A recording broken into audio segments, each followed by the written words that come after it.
chapter 1 itu overview ya. Terus kemudian chapter 2 ini mau di record nggak? Bentar ya, saya record daripada nanti Parada minta. What language is everyone speaking? Bahasa Indonesia.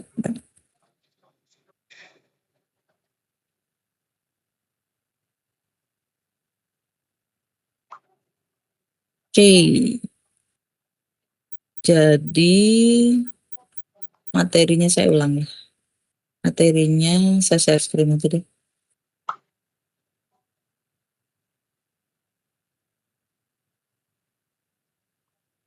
Sudah kelihatan? Belum? Sudah, Bu. Udah ya? Kurang gede nggak?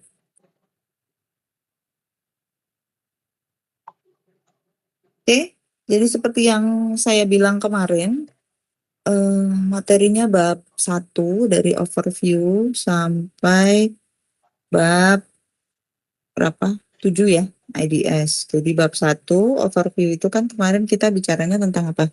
CIA ya, CIA triad itu tolong dipelajari.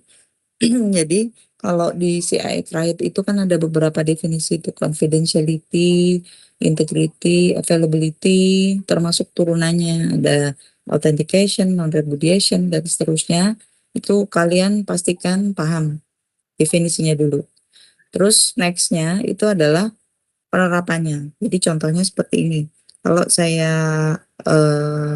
nih ya, misalkan satu server itu di attack itu menggunakan apa flooding scene itu yang maksudnya kategorinya adalah denial of service, maka aspek apakah yang ditarget dari serangan tersebut? Dan itu contohnya adalah jawabannya adalah integrity gitu ya, integrity karena integritas. Jadi data itu kan nggak boleh nggak boleh apa nggak boleh hilang gitu ya. Maksudnya kalau kita ngakses server kan maunya kita servernya selalu on. Itu contohnya, misal seperti itu.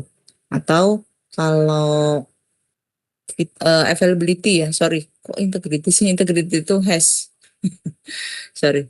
Jadi hash misalkan kalau saya punya data nggak boleh hilang gitu, ya. Nggak boleh hilang itu apa yang saya kirimkan ke Anda itu nggak boleh hilang itu integrity. Makanya di sana ada protokol hash MD5 gitu. Kalau di OS denial of service itu availability, sorry.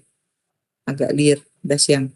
Oke, jadi kalau availability tadi contohnya adalah attack yang menyerang pada server DOS misalkan. Di DOS seperti itu. Oke, itu contoh. Terus yang kedua, kriptografi. Kriptografi itu Anda pelajari di situ kan ada beberapa ya.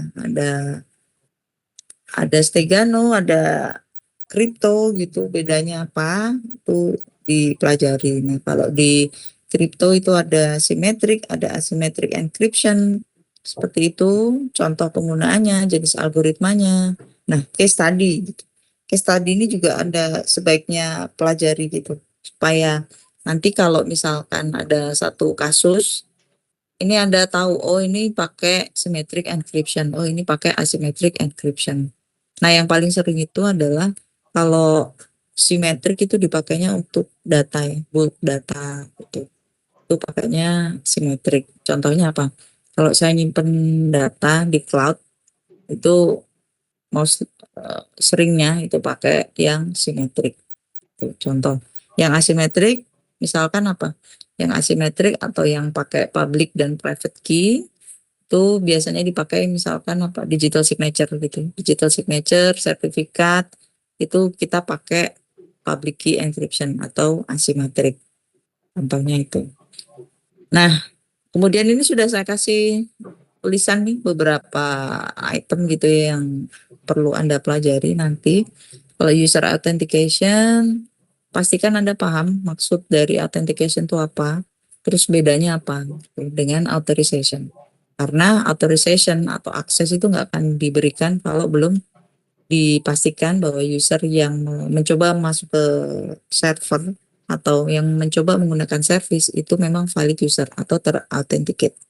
Oke, ada beberapa macam. Ini sudah pernah kita bahas di kelas beberapa model authentication, ada yang pakai biometrik, itu contohnya apa, itu ya.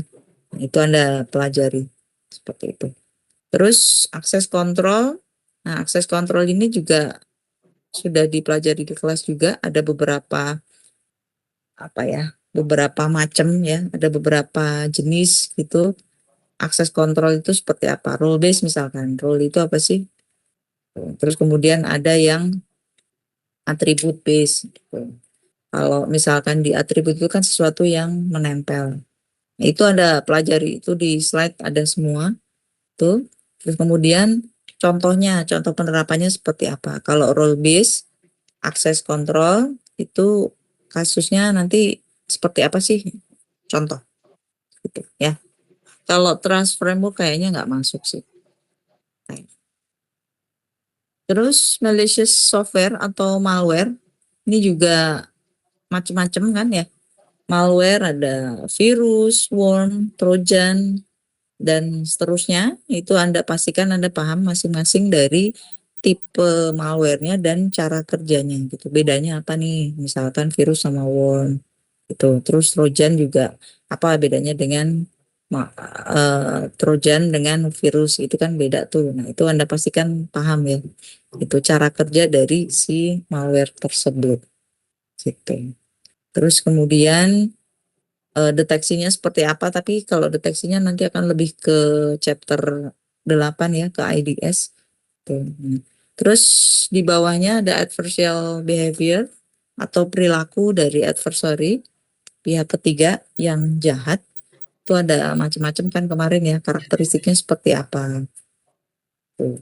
Terus cara kerja si adversarial behavior, cara kerja adversarial behavior yang mencoba melakukan attack itu seperti apa? Apa bedanya? Apa namanya? Vulnerability, terus kemudian threat, terus kemudian risk, itu Anda pelajari juga gitu. Karena dari itu kan basic tuh sebelum nanti ke attack-nya. Jenis-jenis attack yang mungkin muncul akibat vulnerability yang ditemukan dan tidak ditutup, menimbulkan ancaman dari luar, dieksploitasi gitu ya, risikonya tinggi. Nah, contohnya apa nih? Misalkan tadi ada attack-nya di sini apa nih? DDoS ya, DDoS, Distributed Denial of Service Attack itu contohnya seperti itu. Oke, adversarial behavior. Terus, oh 7 ya ternyata ya. IDS, IPS, itu juga kan di sana kemarin ada apa aja? Ada tadi ya IDS, IPS, firewall, ada apa lagi tadi? Honeypot itu.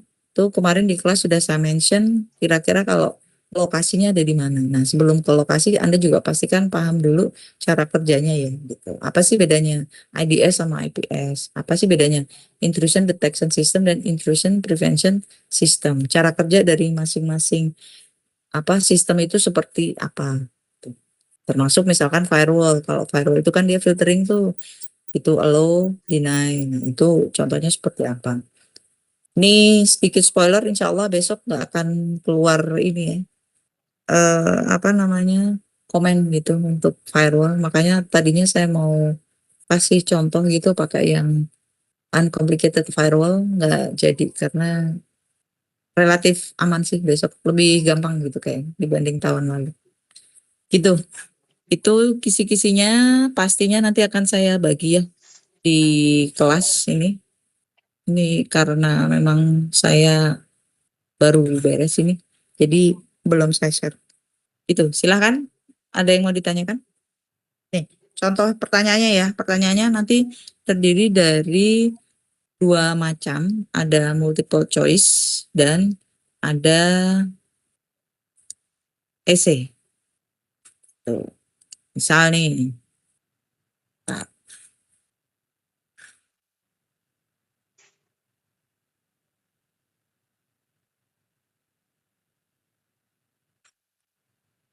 tuh. Misalkan ya, satu. Kalau kita case study ya, gitu. Case study, kalau kita di suatu institusi, gitu, misalkan Anda lagi magang nih di suatu tempat, gitu. Terus Anda diberikan satu akses. Aksesnya itu kan biasanya dibedakan ya. Dibedakan untuk pegawai, terus pegawai magang, terus tamu. Kayak di kita kan juga gitu tuh di Teliu. Jadi kalau misalkan ada tamu mau connect ke internet itu biasanya dikasih akses sebagai guest. Jadi boleh ngakses networknya Teliu gitu, tapi biasanya aksesnya dibatasin. Beda dengan Anda. Kalau Anda sebagai student itu kan Anda punya SSO ya, nanti ya punya password juga gitu dikasih. Tapi Anda privilege-nya lebih tinggi dibandingkan yang guys. Nanti kalau Kaprodi gitu atau mungkin Pak Dekan, Pak Rektor itu privilege-nya juga akan berbeda. Jadi mekanisme authorization atau pemberian hak akses itu sangat bergantung dari authentication-nya. Gitu. Ya, itu contohnya. Terus nanti perbedaannya seperti apa? Nah, itu bisa Anda jelaskan gitu. Apa bedanya guest tadi ya dengan student, dengan dosen, dengan Pak Rektor gitu ya yang pengambil keputusan misalkan dan seterusnya. Itu salah satu contoh kalau kita bicara case tadi itu bisa seperti itu. Nah, kalau untuk yang multiple choice nanti juga tadi kurang lebih seperti yang sudah saya mention tadi di bab 1 sampai bab 7 ada introduction tadi ya, ada CIA triad dan seterusnya itu silahkan Anda pelajari. Gitu. Silakan, ada yang mau ditanyakan?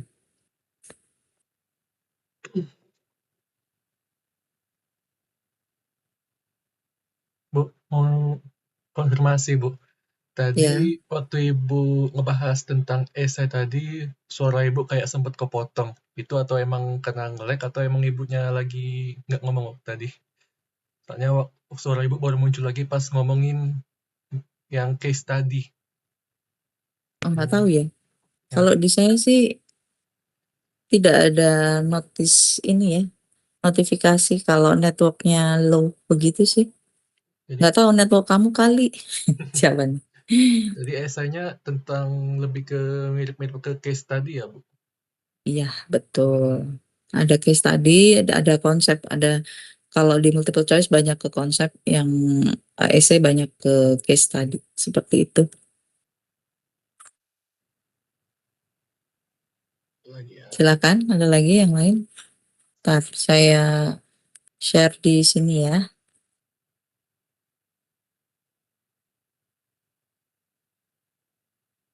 Di WA grup kelas boleh kalau mau dilihat. Bu Udah mau ya? nanya dong Bu. Udah masuk? Ada, Bu, di grup. Ada dong, ada. Bu Oke. saya mau nanya dong Bu. Mm-mm. Silakan.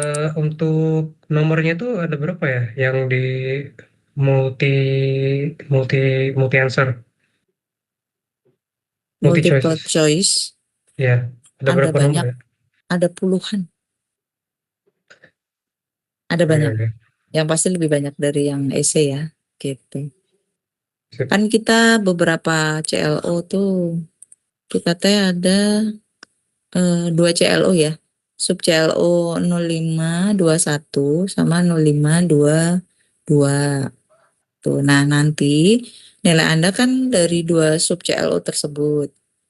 Kalau yang sub CLO 0521 tuh konsep dasar sistem keamanan, terus yang 522 ancaman terhadap sistem siber dan langkah penanganannya dengan tepat. Makanya yang sub CLO 0521 tuh lebih ke konsep.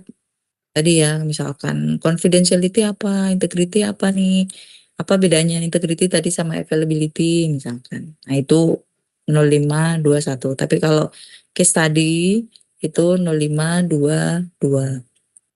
Itu cara penyelesaiannya gimana? Tuh. Tidak boleh pakai kalkulator, nggak boleh pakai HP, buku. Jadi pure close eyes, close all gitu. Bu, mau nanya lagi, Bu. Enggak. Yang di bagian malicious software itu kalau nggak salah Ibu sempat bilang ada yang nggak masuk gitu. Yang bagian taxonomy of malware ya, Bu, yang nggak masuk itu. Yang malware Malicious. nah, 5 ya, chapter 5. Iya. Mm-mm. Enggak, saya nggak mention di situ. Tadi saya mentionnya di firewall. Ya nggak masuk, insya Allah sih ini komen buat di firewallnya. Nggak ada. Oke, Bu. Karena dulu slide-nya saya yang bikin. Terus, dan kebetulan saya tidak kebagian untuk buat soal tahun ini. Makanya tidak ada soal itu. Gitu. Oke? Aman lah. Pokoknya yang saya pelajar, saya ajarkan di kelas, nah itu yang keluar, insya Allah. Silakan, ada lagi, mangga.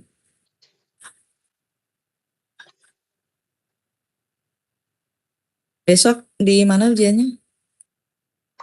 Udah dicek belum?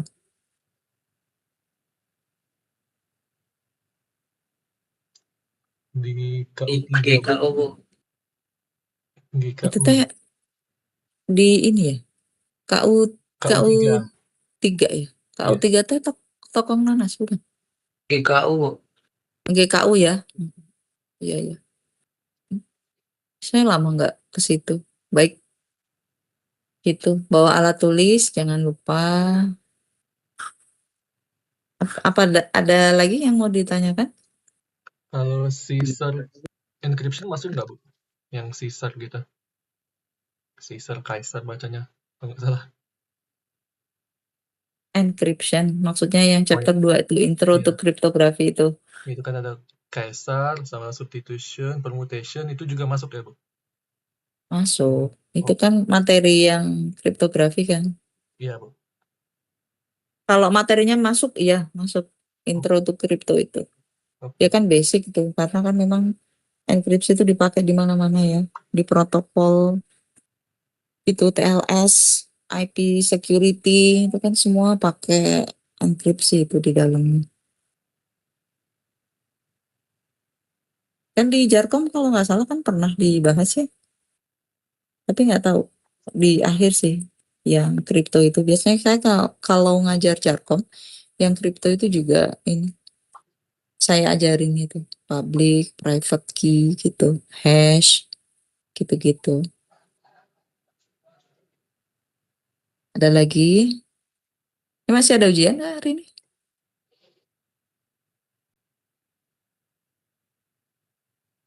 Nggak ada ya, Kelas ya 12 sih cuma satu Bu tadi. cuma satu. Iya, Pagi tadi ya. betul. Hmm. Oke, moga-moga besok lancar Jaya ujiannya. Silakan. Ada lagi nggak sebelum saya tutup? Ini bukan bocoran ya. Sekali Ini lagi supaya kalian belajar gitu. Karena kan kemarin yang kalian request kisi-kisi, nanti kalau ngasih bocoran kan saya nggak boleh. Oke, gitu mungkin. Ada lagi? Nggak ada ya. Baik. Kalau tidak ada, LMS sudah dicek ya, materi ada di situ. Terus slide yang berbeda itu di kelas ini, di kelas lain ya. Juga sudah saya share kalau nggak salah di kelas. Saya lupa ya, saya ngajar IT sama IF yang mana ya? Iya, Bu. Yang slide 5 kemarin yang kita share Minggu di grup. kelima ya. Iya. Udah aman ya, gitu. Itu mungkin yang bisa saya sampaikan. Insya Allah ujiannya lebih mudah dari yang tahun lalu. Insya Allah ya. Tapi memang konsepnya berbeda. Makanya saya bilang di grup kalau kisi-kisi yang tahun lalu setelah saya cek itu beda banget itu dengan soal yang sekarang. Makanya kisi-kisi yang terbaru ini menyesuaikan dengan soal ujian besok. Gitu semuanya ya. Aman? Oke. Baik. Itu mungkin kalau tidak ada lagi yang ditanyakan saya tutup ya. Itu. pertemuan kita hari ini. Selamat belajar. Semoga Allah berikan kemudahan, kelancaran dalam mengerjakan ujian. Besok diberikan nilai sesuai harapan dan lulus mata kuliah keamanan siber dengan memuaskan. Oke, itu paling yang bisa saya sampaikan. Selamat siang semuanya. Assalamualaikum warahmatullahi wabarakatuh. Waalaikumsalam warahmatullahi Waalaikumsalam. wabarakatuh.